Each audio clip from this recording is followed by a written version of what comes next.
Hello and welcome to Daily News Simplified, an answer to what, why and how of newspaper analysis from the perspective of civil services examination. Today we have taken up Delhi edition of the Hindu newspaper dated 24th of January 2023. Before we begin with the discussion, it is a very important announcement which all of you should pay close attention to. As all of you know that pre-pariksha is going to be organized in offline as well as online mode on 28th and 29th of January, which is 4 days from now. Now only 2 days remain for people to register themselves for offline mode. The offline mode registration is going to close on 26th evening. So you only have 2 days to register yourself for offline. Thousands of people have already done that. So please do that as soon as possible. The link will be provided in the description of the video. Let us now begin the discussion. So the first article that we have taken deals with one nation, one election. It's unconstitutional, says the representative of the Aam Aadmi Party. So one nation, one election means that elections to both the Lok Sabha and to all the legislative assembly should happen together simultaneously. If you compare it with what is happening right now, there is no alignment between these two elections. So for example, the cycle for Lok Sabha elections, the 5-yearly cycle that we see is 2014 to 2019 to 2024. That's how 5-yearly cycle of Lok Sabha is. But if you look at it, between these 5 years, there are multiple phases of state elections. For example, in 2022, there were 2 sets of state assembly elections. 3 states went into election in Feb and March, whereas 2 states went into election in November. And so you can see in 2022, there were 2 sets of election, and that happens every year. And so a lot of issues emerge because the cycle of Lok Sabha and the state assembly elections is not aligned. And so what the government has proposed is to conduct all the elections together, and then the country will be free from election for next 5 years. And so there are always very credible arguments in favor of one nation, one election. It will bring efficiency, it will end policy paralysis, it will control the polarization, but at the same time, the regional parties and especially in opposition are vociferous in their protest of the idea of one nation, one election, because they understand the consequences of one nation, one election, and they suspect the increasing domination of national parties, especially the Bharatiya Janata Party. And so, of course, it becomes very relevant for GS paper 2. Not just that, in 2017, UPSC has already asked the question in GS paper 2. Simultaneous election to the Lok Sabha and the state assemblies will limit the amount of time and money spent in electioneering, but it will reduce the government's accountability to the people. Discuss. And so in this regard, we are going to understand one nation, one election, benefits, issues, and what can be the middle ground to which the arguments against will be very less. So let us now begin the discussion. So before going deep into the discussion, let us first quickly understand what do we understand by the term one nation and one election. Basically, it refers to the parliamentary election at both the central level and at the state level. So if you're keeping in touch with the current affairs and reading the newspaper every day, you must have realized that throughout the year, there are multiple elections. So for example, what you see on the screen are the elections of 2022. Just in 1 year, you had elections in Goa, Uttarakhand, Punjab, Manipur and Uttar Pradesh in February and March. That was one phase. But in November and December, there were elections in Himachal Pradesh and Gujarat. Apart from that, there were Lok Sabha by-elections on 12th of April, 23rd of June and 5th of December in West Bengal, Punjab and Uttar Pradesh because of the vacancies which were created because either member of parliament had deceased or for some other reasons. And this happens every year. Every year you will have 2 to 3 phases at least of the state legislative assembly elections. Apart from that, every 5 years you will have a Lok Sabha elections. So right now, what you have is almost a 5-yearly cycle for Lok Sabha, but it is interspersed with multiple state elections every year. So within 5 years, there would be around 28 to 29 legislative assembly elections, and every 5 years, you will have one general election for the parliament or the Lok Sabha. and which means that although we have one nation, but we have multiple elections. What the current government is trying to introduce is the cycle of the state assembly elections to be aligned with the parliamentary or the Lok Sabha elections. So the multiple elections would then be transformed into the 5 yearly cycle. Let's say if it starts in 2025, Lok Sabha elections and all the legislative assembly elections will be conducted, and then the next elections will be held in 2030, where again the Lok Sabha elections or the general elections and all the 29 legislative assembly elections will be held together, and there would be absolutely no elections in the intervening 5 years. So the whole electorate of the country will go on one day, vote for Lok Sabha and vote for their respective legislative assembly on the same day. That is called one nation and one election. Now, if you're wondering that this is a very unique or a very new setup for our country, it's not like that. When India got independent and when we wrote our new constitution in 1950, the first general elections were conducted in 1951 and it lasted until 1952. And these were simultaneous elections. Elections to the central parliament, that is Lok Sabha, and election to the respective legislative assembly were held together. And this cycle lasted. Next elections in 1957 were again simultaneous election. But later on, when the central government led by especially Indira Gandhi started imposing the presidential rule or the state emergency at the state level, because a lot of opposition parties were coming into power at the state level, that's when this cycle of 5 year or 5 yearly cycle in alignment with Lok Sabha got broken down, because Lok Sabha cycle followed 5 years, but the state assembly was dissolved earlier than 5 years because of the imposition of the president rule. But later on, because of the hung Lok Sabha at the central level, the 5 yearly cycle at the Lok Sabha also got distorted, because you have a lot of governments and the re-elections happening during the era of 1990s, which did not even complete 1 year term. And so that's when both the cycles got out of coherence and the cycle completely got distorted. So ideally, one nation, one election should imply that elections to all three tiers of constitutional institutions take place in a synchronized and a coordinated fashion. It means that a voter casts his vote for electing members for all tiers of the government on a single day. However, the elections to the third tier, that is the panchayat, comes under the ambit of the state election commission, and so it is being kept out of the purview of one nation, one election, and hence it's just about the central and the state level, barring the third level, which is the panchayati raj. So now the obvious question arises is that if the government is pushing so hard for the one nation, one election stuff, why? There must be a lot of credible reasons behind insistence of the central government.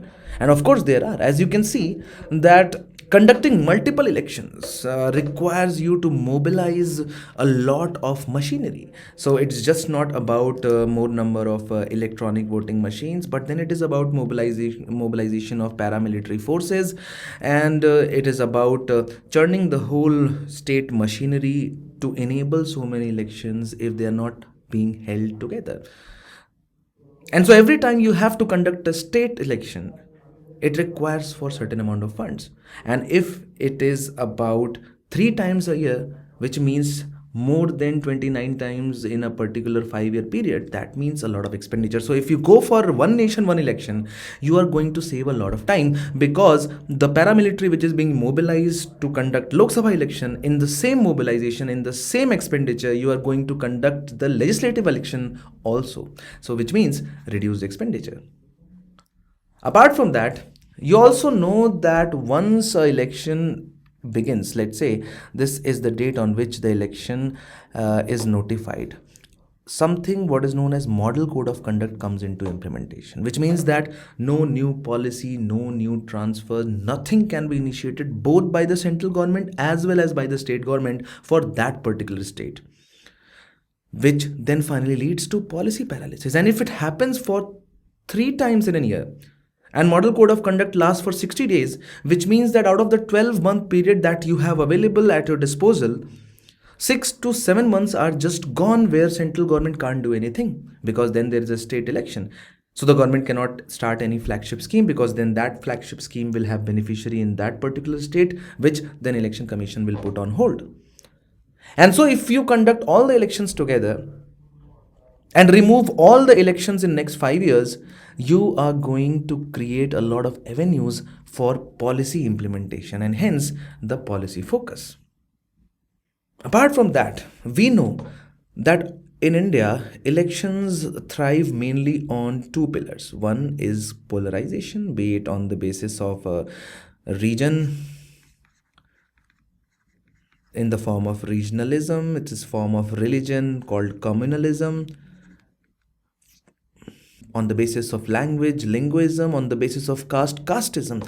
And whenever there is election, these the polarization is at its peak, because the political leaders try to thrive on the polarization. That is how the politics has evolved in our country. And so when you thrive on polarization, and when elections are occurring every 2 months, 3 months, the society is always at the edge.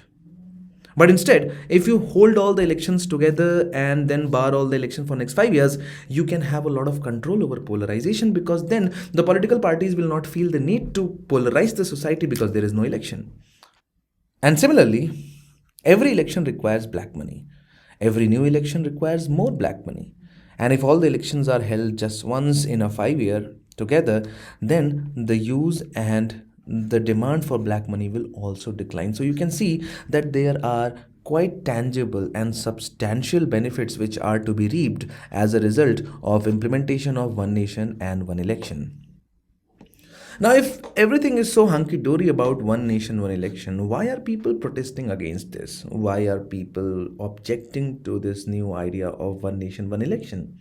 So the people who are objecting to this are mainly the regional parties and or parties belonging to opposition. And they also have very credible arguments to support their cause. For example, the first and foremost problem is that of operational feasibility.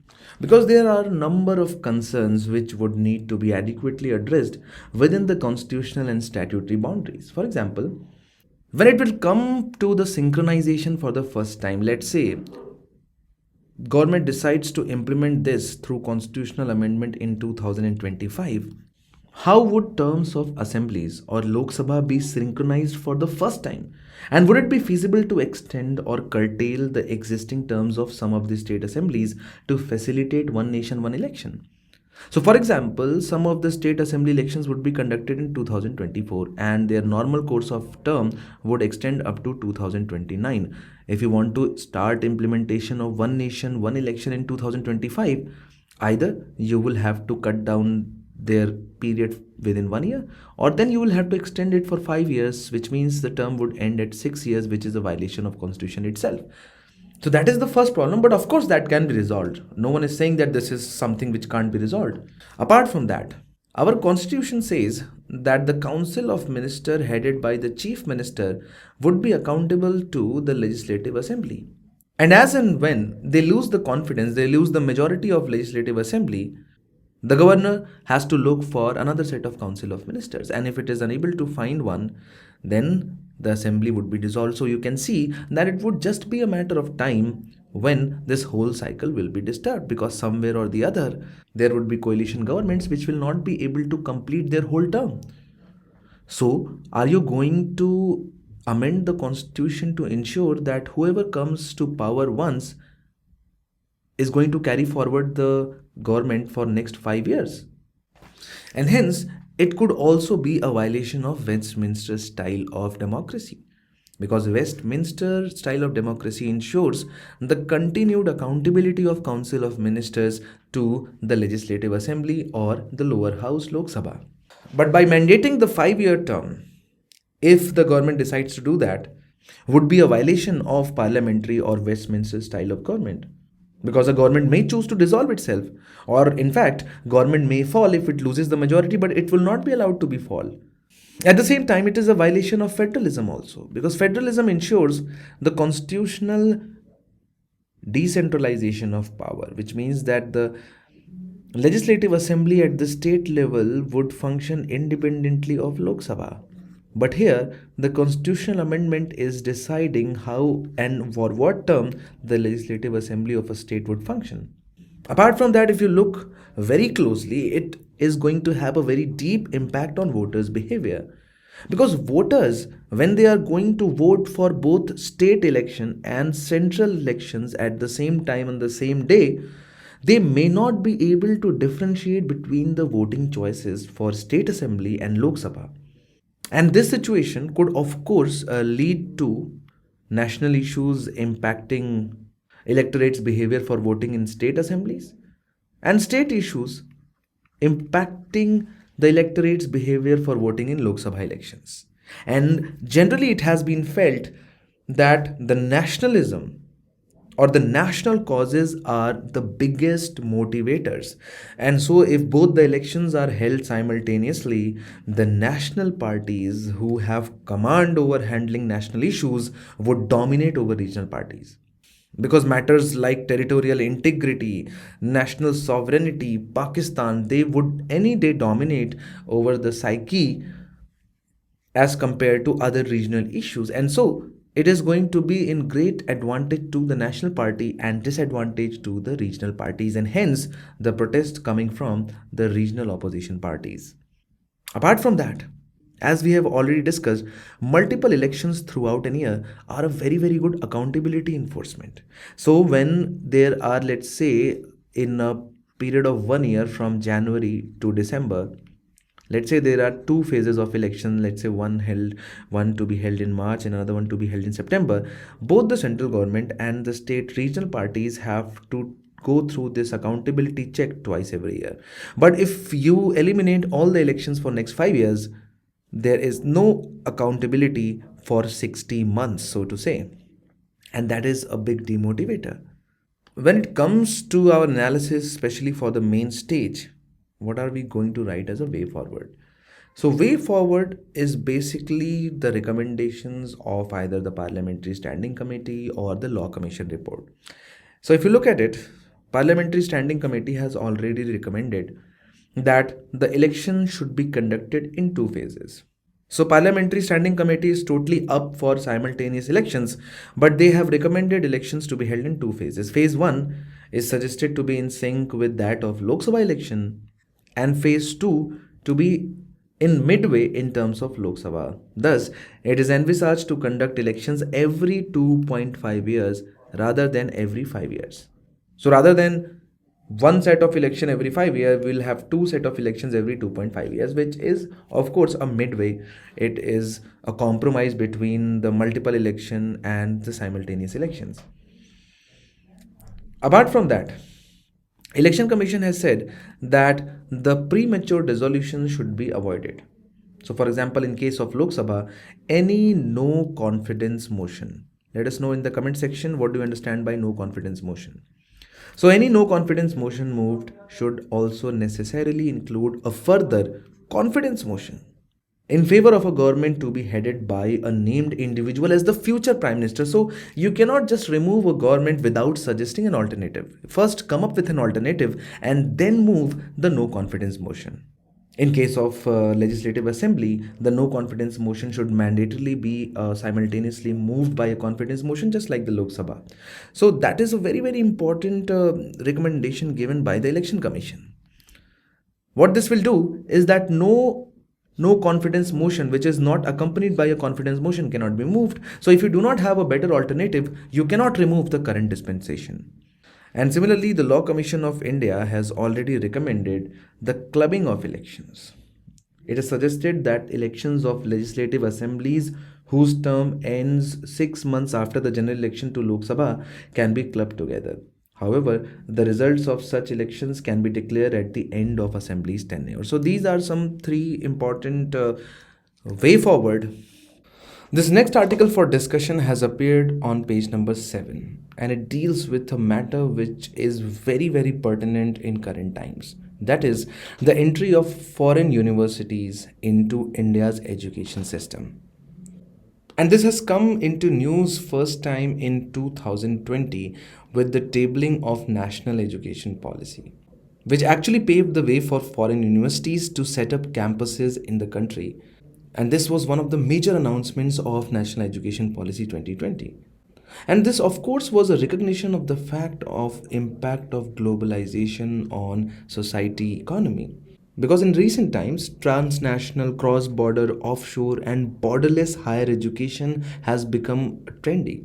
And particularly from year 2000 and onwards, the phenomenon of mobility in higher education took shape and moved from people to program to actually providing the services in the foreign country.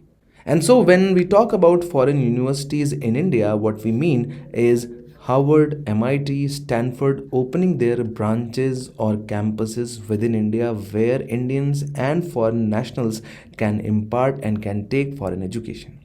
So far, it is not allowed. And so, when the government comes up with rules and regulation, draft notification for enabling the foreign universities to open campus in India, it becomes very, very important because under GS paper 2, issues relating to development and management of social sector, education is a part of your syllabus. And so, in this regard, we will first go through the important point of notification, how it can help India's higher education, but what are the challenges which need to be resolved before immersing ourselves into the foreign universities. Let us now begin the discussion. So first, let's now begin with the important takeaways from the notification so that we can understand the whole dimension of this issue which we are going to cover. First and foremost is that if any foreign university wants to open a campus in our country, UGC approval is compulsory, it's mandatory. So all foreign university that wish to set up their campuses in India will be allowed to do so only after getting approval from UGC. Second is that not all universities will be allowed to open their campuses in our country, only the reputed ones. So, for example, to set up campus in India, the foreign university will either have to be in the top 500. So that means you really have to be very competitive in order to open or to be allowed to open a campus in our country. To apply or will have to be highly reputed in their respective countries. So if the ranking is between 500 and 100, but the subject wise ranking is higher overall, then in such cases, the institutions will be permitted to set up their campuses only for those ranked subjects. So you are good in mathematics, but overall you are very poor, then you can open a campus in our country but can provide education only for mathematics and no other subject. Apart from that, he will reserve the right to inspect these Indian campuses at any point of time, and they will not be outside the purview of anti-ragging and other criminal laws. So they will have to be subject themselves to all the laws which Indian universities are subject to, apart from coming under the UGC overall purview. Apart from that, they will not be allowed to open any online classes or batches. All the foreign universities that open their branches in India will be allowed to conduct only offline classes, and foreign universities can offer only full-time program in physical mode and no online courses. But of course, you have to provide some freedom to them, and so the freedom has been provided in terms of process, fees, and faculty. So all foreign varsities will have the freedom to come up with their own admission process. However, the universities will have to ensure the quality of education imparted at their Indian campuses is at par with their main campuses. Apart from that, the notification has also ensured that these campuses shall not discontinue any course or program or close the campus without the commission's prior approval. In the case of a course or program disruption or discontinuation, the parent entity shall be responsible for providing an alternate to the affected student. So let's say if Harvard opens a campus in our country and if they discontinue a program in midway, then the parent Harvard, situated in Massachusetts, will have to take care of the students. Now, the question is, how can it help India?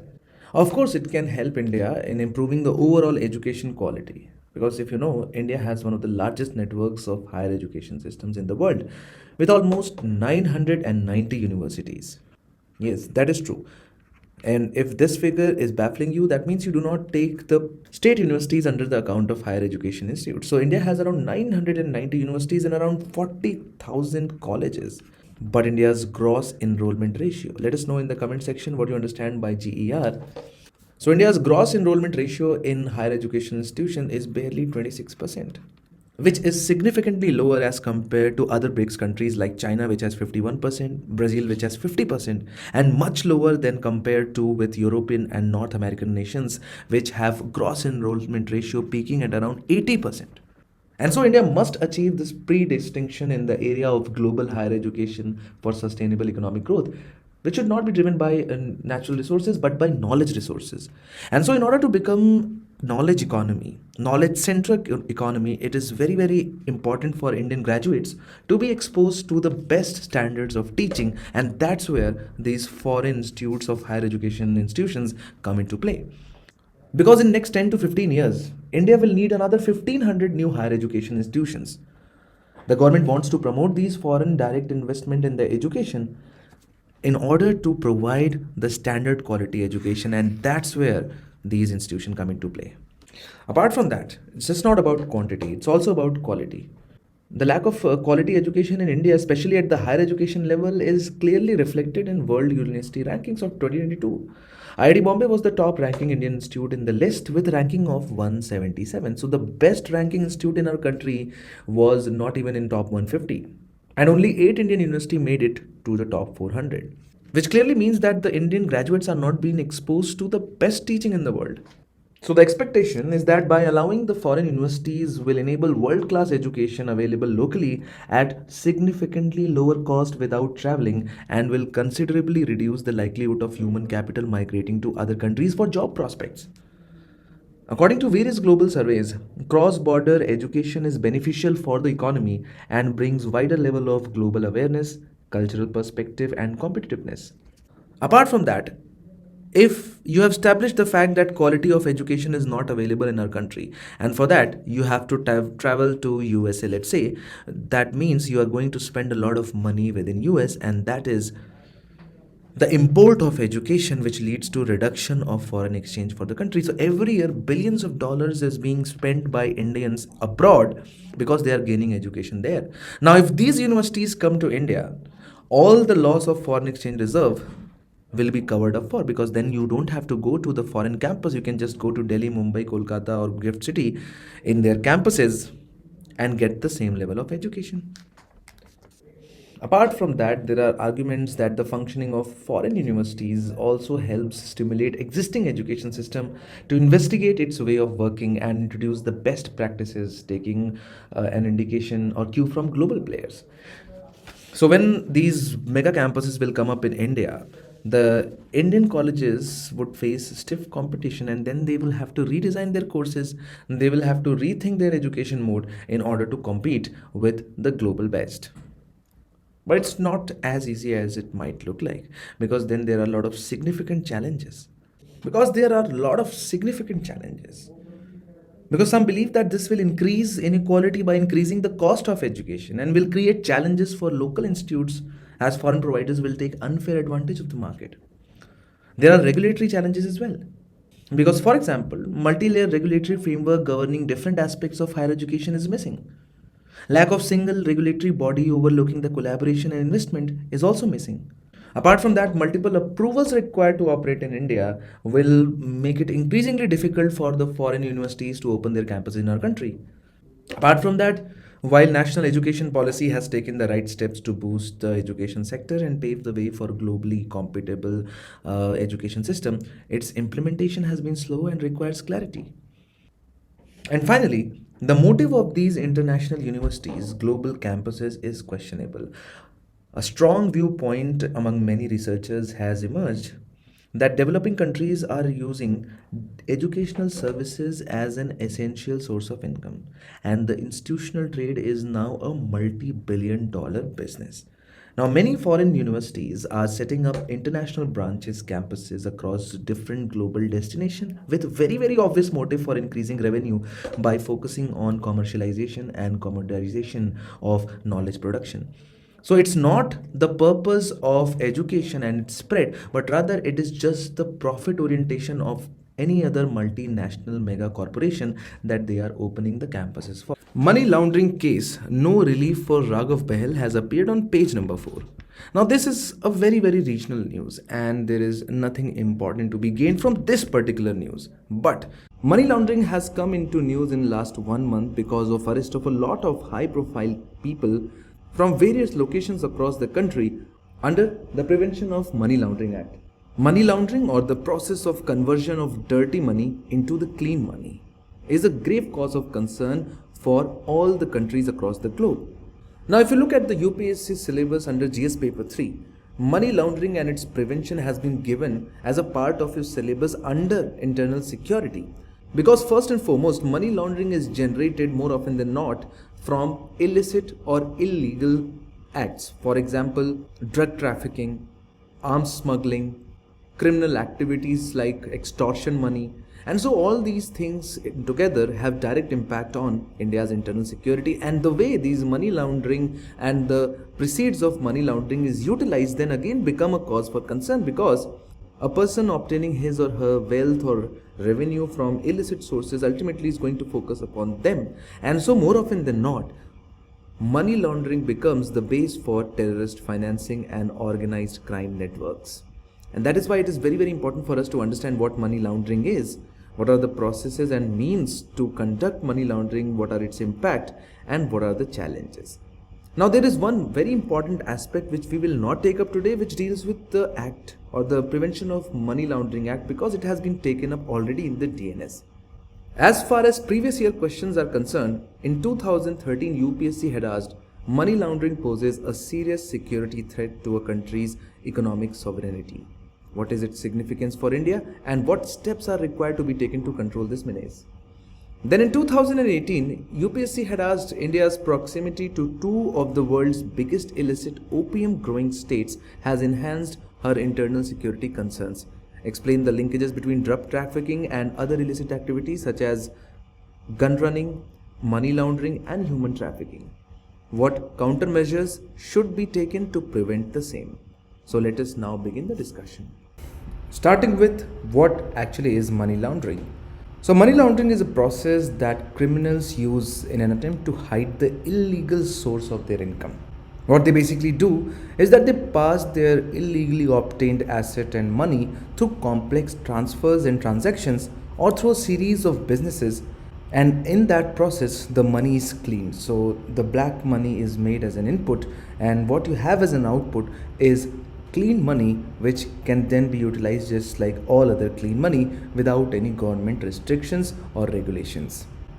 The word laundering comes from infamous gangster Al Capone's practice of using a chain of laundromats he owned to launder huge amounts of cash, and from there the word or the term money laundering has been derived.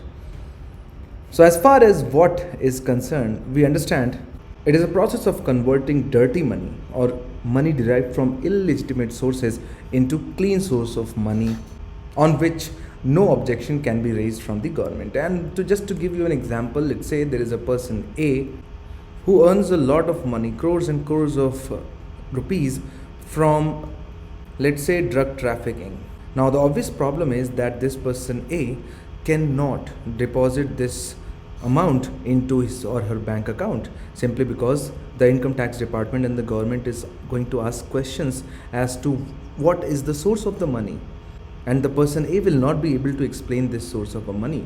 And so instead of directly depositing this amount into the bank, what this person A can do is that it can parallelly run a hotel of, let's say, 10 rooms, out of which on an average 3 to 4 rooms are occupied and 6 other rooms are left vacant in general. So the average revenue which this hotel is generating every day is just from 4 rooms and 6 rooms are unoccupied. So this person A can divert this illegitimate cash and show to the government that all the 10 rooms were occupied throughout the year, and so the dirty money is mixed with the clean money, and now the revenue from the hotel can be easily deposited in the bank account as a form of revenue from a hotel which is a legitimate source, and then it becomes a white money. So you can see that through this process Person A was able to convert the illegitimate source of money into clean money, which then can be utilized for any purpose, because now under the system, under the government radar, it is accounted as a money from the hotel or profits from the hotel business, but actually 60% of that revenue has come from illegitimate sources. So this is a very simplistic idea as to how money laundering works. So why is money laundering done? Money laundering is done for two reasons. Either the source of income is illegal or illegitimate, for example drug trafficking and various other criminal activities. But does money laundering is used by only criminals or not other people? Of course it is used by other people as well, because even if their source of income is not illegitimate, for example professionals, it could be doctors, builders, it could be businessmen, all those people who have the source of income as legitimate, but because of the high taxes or because their unwillingness to pay the taxes to the government, they do not show their full income and rather divert these incomes derived from the legitimate sources and adopt a very complex financial procedure to evade taxes. So these are the two cases where money laundering is often resorted to. Now the obvious question is how the money laundering is done, and from the perspective of civil services examination, it is important to have a brief idea about the three stages adopted in money laundering, and they are known as initial placement, then layering, and then final integration. Now in order to better understand these three steps, let us take this example through a diagram. The first step, placement, which we just discussed, is about collection of the dirty money. It is the riskiest step where launderers insert the money into formal financial channel, because after all, banks are required to report large transactions and these are huge piles of cash, and as we understood that first it will be placed. Just like the example we talked about earlier, it was all about inserting that black money into hotel revenue, making it look like it is a legitimate source of money. Then the second step is layering, which involves sending the money through various financial transactions to change its form and make it difficult to trace. So for example, bank to bank transfer, international transactions, investment into shell companies, donation to political parties, sending it to the accounts offshore, purchasing high value items. All these things are done in the second layer just to make it extremely difficult for the law enforcement agencies, for the income tax department to trace back the original source of money. And then finally integration. Money re-enters the system and now it appears to come from legitimate sources, which is then most often than not involved in purchasing of luxury assets, property, creating trusts and receive donations through it in the future. Now there are various means to achieve money laundering. You must have heard terms like shell companies, hawala transactions, round tripping. So what does these terms actually mean? So now we understand that any kind of black money initially cannot be moved through institutional banking channels. It's impossible. You have to first place them, layer them, and then finally once it is integrated, that it can move through formal banking system without any threat. But before that, all that cash has to be moved, and that process in India is called as hawala transactions, where funds are moved between individuals, for example A to B, from one city to another, without actually physically transferring cash from place A to place B. So for example, if I have a lot of black money in Mumbai, I contact the Havaldar, that's why the name Hawala, in Mumbai, give him 1 crore rupees, and let's say if I transfer the money to Delhi, within next 5 minutes, person A is going to call person B, who is the Havaldar of Delhi, and that person is going to distribute exactly same amount in Delhi in next 5 minutes, very less amount of charge. So you can understand that this process is extremely convenient. Not only this transaction has evaded the scrutiny of the government, it has also saved a lot of tax, and it was done in 5 minutes for amount which was massive, and these amounts which Havaldars deals can go up to thousands of crores. There is no physical transaction of cash between A and B, because when the cash is being transferred from Mumbai to Delhi, similarly there will be another person who would want to transfer the cash from Delhi to Mumbai. And so this process is extremely convenient. Then bulk cash smuggling, just like drug smuggling, carrying the huge piles of cash, which is what is caught during the times of elections in cars, in other kinds of vehicles. Then the process is round tripping, which is worth understanding, where the money leaves the country through various channels such as inflated invoices, payments to shell companies overseas, or even hawala route internationally. Then that money is invested in shell companies and other assets in foreign country, and then those assets come to India, those money come back to India as an investment from those shell companies into India's share market, and this is what is known as round tripping. So black money goes to a shell company in, let's say, Cayman Island, which is a tax haven. Now that Cayman Island company is going to invest into various companies in India, making it look like a foreign investment, but actually it is an illegitimate money obtained from operations in India. Then of course gambling, no need for me to explain. And then finally shell companies, which are businesses that have large amounts of financing but are not directly involved in any specific business enterprise selling goods or services, and that's why the name shell. They just have paperwork, they do not have any real functioning or operation, and these finances are used to invest in other businesses which are typically legitimate. Now of course money laundering has proven to be a menace for the society, economy, and there have to be proper reasons, because once illicitly earned money enters into a particular economy's financial system, it has the ability to destabilize the economic system and indirectly promote negative social and legal ills such as tax evasion, which basically means loss of revenue to the government. So as far as primary impact of money laundering on economy is concerned, tax evasion, loss of revenue to the government are the two directly we can think of. But then there are legal impacts of money laundering as well. For example, money laundering and criminal activities form a vicious cycle. The quest to legalize illicitly earned money leads to money laundering, which in turn provides the required financial boost or the initial capital for further illegal activities, as well as it incentivizes a lot of people to take up violence, to take up crime, because they have seen other people getting filthy rich as a result of money laundering. And so it threatens law and order of that particular city, country, or state. Then it has, of course, social impact as well, because money laundering is directly associated with high level of drug addiction in that particular society, because there is a lot of wealth which is unaccounted for.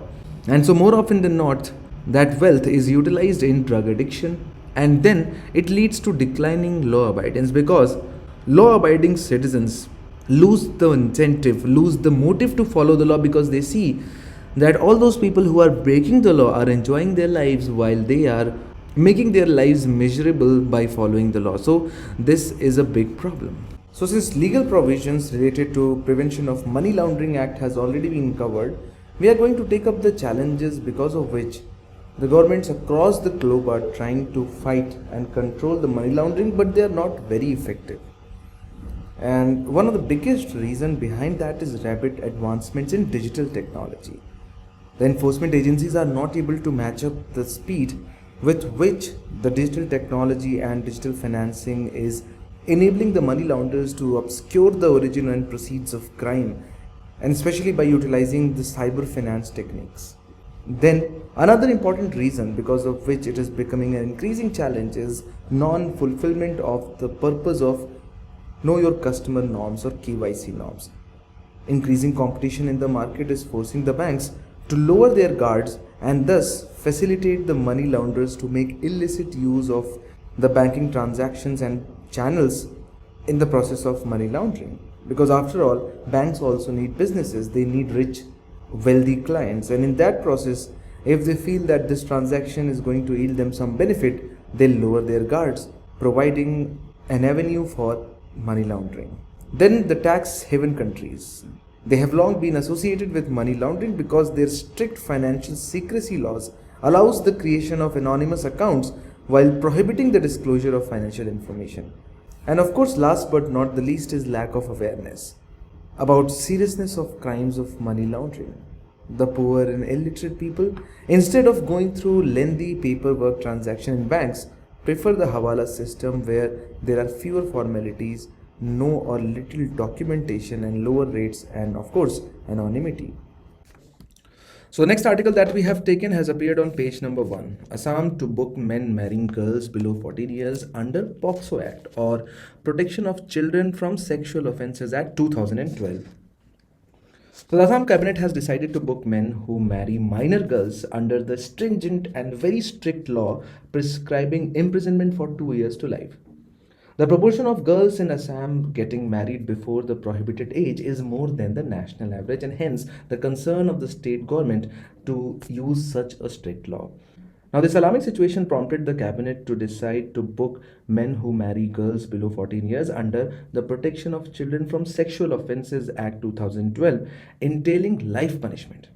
Now, in order to effectively address the heinous crimes of sexual abuse and sexual exploitation of children through less ambiguous and more stringent legal provision, POCSO 2012 was enacted.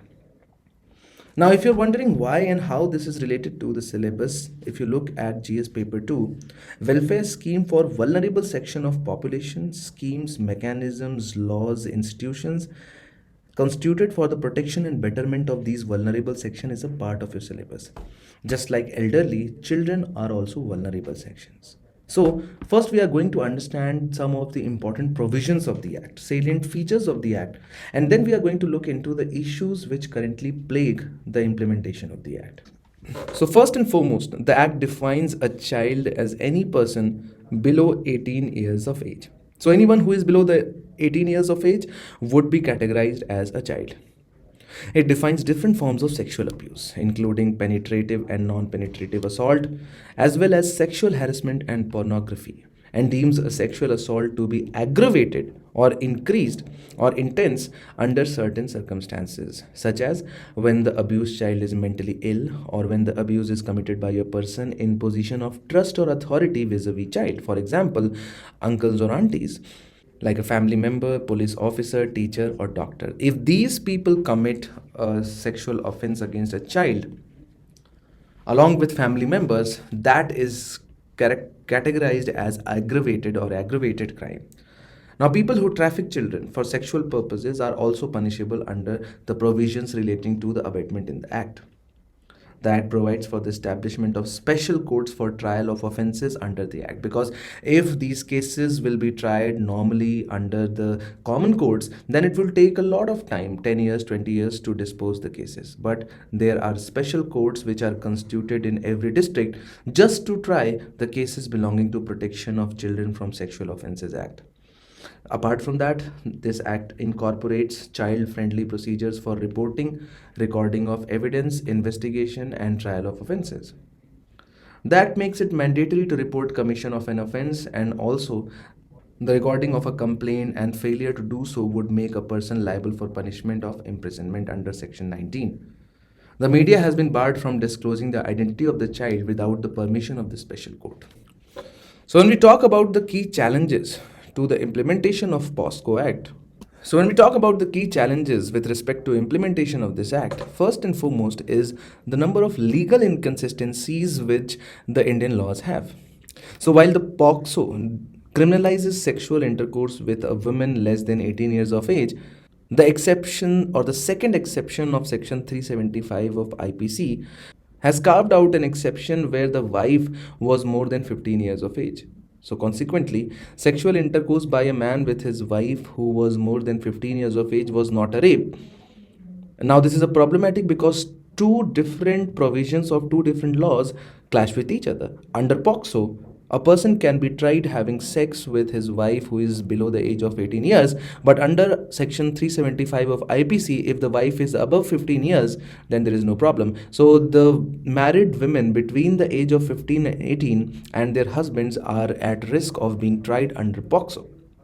Apart from that, though the Act has banned the disclosure of identities of minors, there have been numerous instances where the identity of child victim has been revealed by the media or court themselves while giving verdict. Apart from that, the mandatory reporting provision of crimes under the Act proved to be counterproductive, as victims of sexual abuse or the families may hesitate to approach medical professionals for fear of being drawn into a criminal case, thereby negatively impacting their right to health and medical care. It hinders adolescents' access to safe and legal sexual productive services, including legal abortions and contraceptives. When we talk about the applicability of this act to consensual relation in minors, the POCSO Act made any sexual activity involving a child an offense under the act. Now, by rendering teenagers incapable of giving consent to sexual relationships, consensual romantic relationship between teenagers often gets criminalized. Most of such cases often resulted in acquittal because the adolescent girl failed to testify against her sexual partner. The pendency of POCSO cases is also very, very high due to slow pace of police investigations and delay in submitting the report by forensic labs. Apart from that, though the act mandates special courts, there are lack of special courts in all the districts. There are states where a lot of states were found lagging behind in designating courts as a special courts to try cases for POCSO. Apart from that, the payment of compensation to victims under POCSO is complex issue because there is often a lack of clarity on procedures for dispersing the compensation, especially in cases where the child has no family support or resides in a childcare institution without parental support, or there is apprehension that the compensation so awarded may be misused. And finally, most of the minors and their parents are unaware about the provisions of the POCSO, and hence, low awareness results in low cases being filed under POCSO. And so, in this regard, following measures can be taken. We should focus on increasing the awareness about the Act by including age appropriate information about POCSO in school curriculum, including information on helplines like Childline. Appropriate amendments to the law to decriminalize adolescent sexuality, and stipulating a time limit for consideration of disbursement of compensation to the victims. And also, there is a need to set up more forensic labs while improving the capacity and infrastructure of existing ones.